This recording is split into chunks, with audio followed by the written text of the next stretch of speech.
High court के निर्देश के आदेश के पश्चात शनिवार को दूसरे दिन ज्ञानवापी में एएसआई सर्वे का कार्य पूरा हुआ। ज्ञानवापी परिसर के एएसआई सर्वेक्षण के दूसरे दिन मुस्लिम पक्ष के लोग भी शामिल हुए। इस पर मुस्लिम पक्ष के वकील मुमताज अहमद ने अपनी प्रतिक्रिया देते हुए कहा कि हम एएसआई सर्वेक्षण से संतुष्ट हैं। कल तक हम भाग नहीं ले रहे थे, लेकिन आज हम भाग ले रहे हैं और एएसआई टीम की सहायता कर रहे हैं। हाँ, तो हमारे सेक्रेटरी ज्वाइंट सेक्रेटरी की आई है, उस अखबार में मैंने देखा भी है, मैंने भी पढ़ा अखबार में। हमारे अखलाक साहब हैं खाली, और तो अभी अखलाक साहब तो पहुँचे होंगे। नहीं, पहुँच गए होंगे। कोर्ट ने कल क्या बोला था? आप लोग यहाँ शामिल होने के लिए बोला था कल? नहीं, कोर्ट ने कुछ कहा ही नहीं। कोर्ट ने कुछ कहा नहीं, न तो हम लोगों को एएसआई सर्वे ने कोई नोटिस दिया अभी तक आने के लिए। हाँ, आने के लिए। सर, ये बड़ा मतलब अजीब सा नहीं लगता है कि अजीब का कहा जाए कि वो मतलब प्रोसीजर जो है उसके विरुद्ध से काम है। अब वो जब काम शुरू हो गया तो जाना ही पड़ेगा। सर, जब एएसआई ने आपको नोटिस नहीं दिया तो इस बात को कोर्ट में आपने बोला? हाँ, मैंने कल कोर्ट से कहा, जैसे कहा था कि न तो कोई वो रिट जारी हुई एएसआई को, न तो एएसआई ने किसी को नोटिस दिया राइटिंग में।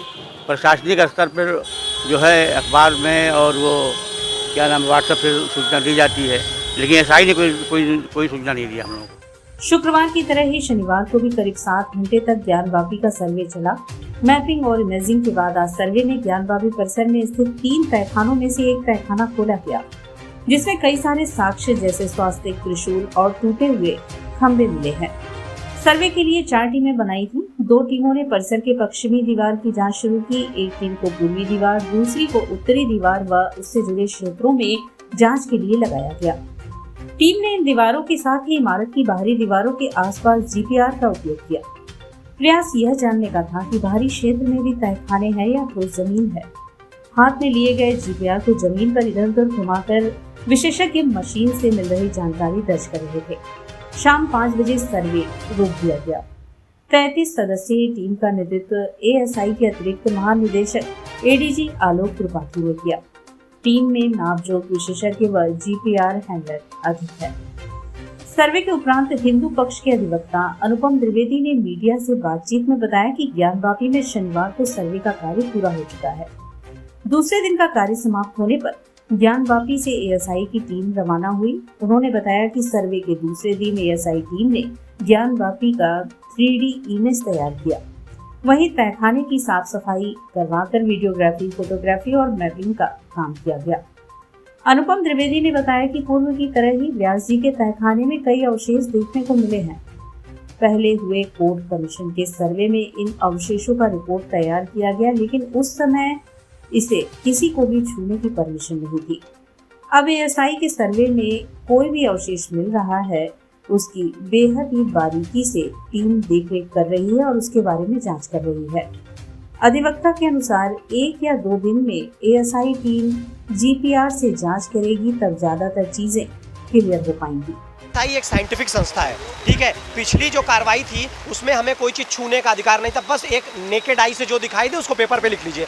एएसआई जो है वो अभी आप रुक जाइए, अभी तो 1-2 दिन के अंदर जीपीआर आएगा। जब जीपीआर आएगा तो देखिएगा उससे चीज़ें और क्रिस्टल क्लियर हो जाएंगी। ये साइंटिफिक मेथड से अपना एक्सपर्ट ओपिनियन देंगे, जो एविडेंस एक्ट सेक्शन 45B में जो है वो एडमिसिबल है।